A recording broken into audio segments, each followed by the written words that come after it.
नमस्कार दोस्तों, स्वागत है आपका अपने YouTube चैनल पे जिसका नाम है स्टडी स्टूडियो।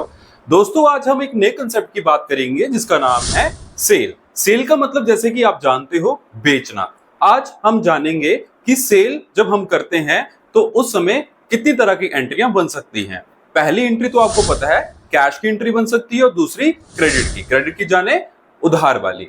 अब देखते हैं कि कैश कंसेप्ट में कि कौन कौन सी एंट्री आ सकती हैं और उसकी जर्नल एंट्री कैसे पास करेंगे हम। सबसे पहले हम लिखते हैं ऊपर जिसकी हम बात करेंगे सेल्स की और कैश वाले कंसेप्ट की। किस वाले कंसेप्ट की?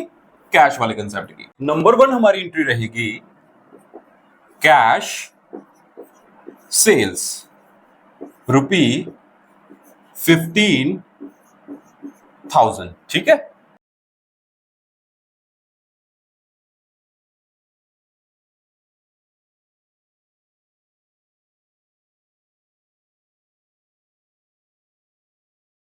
कैश।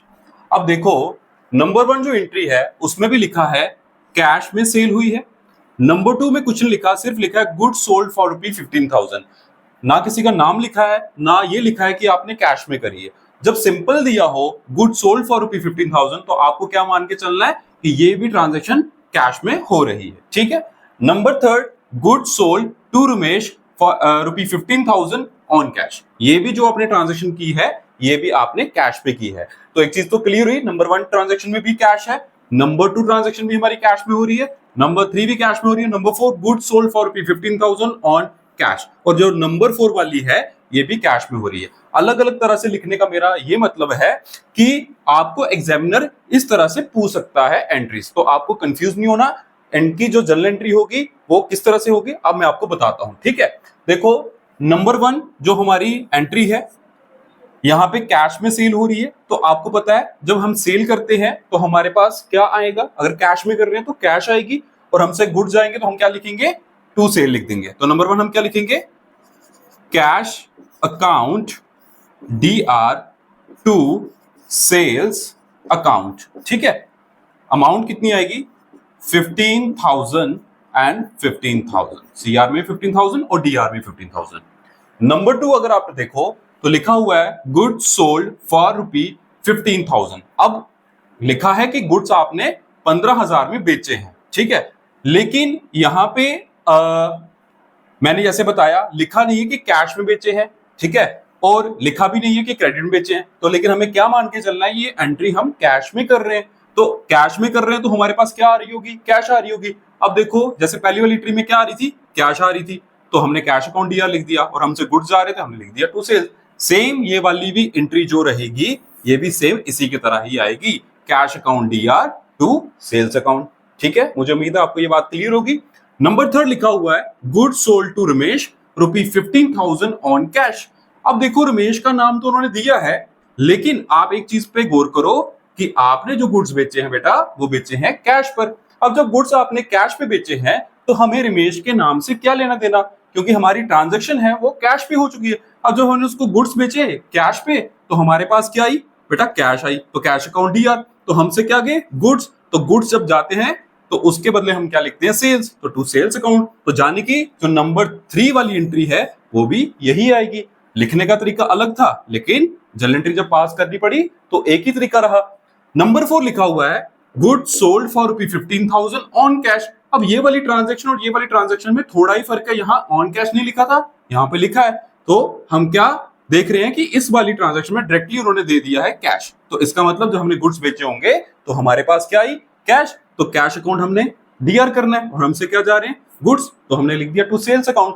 तो आप देख सकते हो 4 तरीके से एंट्रियां हैं, और 4 तरीके की जो एंट्री उनकी जर्नल एंट्री क्या आ रही है? सबकी सेम आ रही है। ठीक है, मुझे उम्मीद है आपको सेल वाला कंसेप्ट जो कैश के अंडर है वो आपको समझ में आया होगा।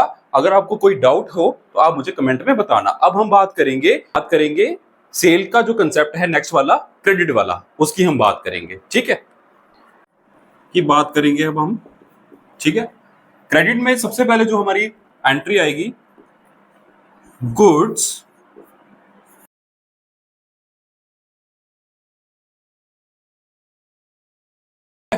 सबसे पहले जो हमने एंट्री लिखी goods sold to Ramesh ₹15,000 next वाली goods sold to Ramesh ₹15,000 on credit.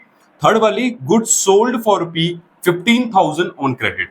ऊपर वाली अब दोनों वाली ट्रांजैक्शन में आप देख रहे हो कि यहां भी नाम रमेश का दिया है और यहां भी नाम रमेश का दिया है, लेकिन थर्ड वाली ट्रांजैक्शन में रमेश का नाम कहीं नहीं दिया है। वहां पे सिंपल क्या लिखा हुआ है कि क्रेडिट में आपने करी। तो नंबर 1 जो हमारी ट्रांजैक्शन है उसमें ये नहीं लिखा, सिर्फ यही लिखा है कि रमेश को आपने गुड्स बेचे 15,000 में, लेकिन ये नहीं बताया कि आपने कैश में बेचे क्रेडिट में बेचे। तो आपको ध्यान क्या रखना है कि जब सिंपल किसी का नाम लिखा हो बीच में और आपको ये ना बताया हो कैश में हुई है एंट्री या क्रेडिट भी हुई है, तो आपको ये मान के चलना है कि वो ट्रांजैक्शन क्रेडिट में हुई है, ठीक है। और पहली वाली ट्रांजैक्शन क्रेडिट में हुई है, तो अगर इसकी जर्नल एंट्री पास करेंगे तो बेटा हमने उधार में गुड्स बेचे, किसको बेचे? रमेश को बेचे। अब गुड्स किसने रिसीव किए होंगे? रमेश ने किए होंगे, क्योंकि जब आप फॉर एग्जाम्पल दुकान पे आप बैठे हो तो आप सामान बेच रहे हो, तो कस्टमर को सामान जाएगा तो आपको पैसे आएंगे। लेकिन इस वाले केस में कस्टमर को तो सामान जा रहा है लेकिन पैसे आपके पास नहीं आ रहे, तो मतलब ट्रांजैक्शन आपकी उधार में हो रही है। तो गुड्स कौन रिसीव कर रहा है? रमेश। तो आप लिखोगे Ramesh account DR to sales account, और कितनी अमाउंट आएगी? 15,000 और 15,000, ठीक है। अब नेक्स्ट वाली ट्रांजैक्शन आप देखो, लिखा है goods sold to Ramesh ₹15,000 on credit. अब ये वाली ट्रांजैक्शन में तो डायरेक्टली उसने बता दिया कि ये ट्रांजैक्शन क्रेडिट में हुई है, तो रमेश को ही बेचा। तो एंट्री देखो क्या बनेगी? Ramesh account DR to sales account. दोनों केस की एंट्री एक ही रहेगी। नंबर 3 जो केस है इसमें रमेश का नाम कहीं भी नजर नहीं आ रहा, सिर्फ लिखा है कि क्रेडिट में ट्रांजैक्शन हुई है। तो इस केस की बेटा थोड़ी एंट्री अलग आएगी। और एंट्री कैसे आएगी? क्योंकि अब नाम जब गिवन ना हो लेकिन ट्रांजैक्शन आप उधार में कर रहे हो, तो उस समय आप डेटर को DR करते हो, क्योंकि डेटर वो पर्सन होता है जिससे आपको पैसे लेने होते हैं। तो डेटर को हम करेंगे DR, debtors account DR to sales account, और अमाउंट कितनी है? सेम, 15,000 और 15,000, ठीक है। फर्क आपको पता चल गया होगा कि जब नाम लिखा हो तो उस समय एंट्री इस तरह से होगी, जब नाम ना लिखा हो तो उस केस में एंट्री इस तरह से हम करेंगे। मुझे उम्मीद है आपको ये सेल वाला कंसेप्ट समझ में आया होगा। अगर आपको कोई डाउट है तो आप हमें कमेंट में बता सकते हैं, और हमारी वीडियो को लाइक करें। अगर चैनल पे नए हैं तो चैनल को सब्सक्राइब करें। धन्यवाद।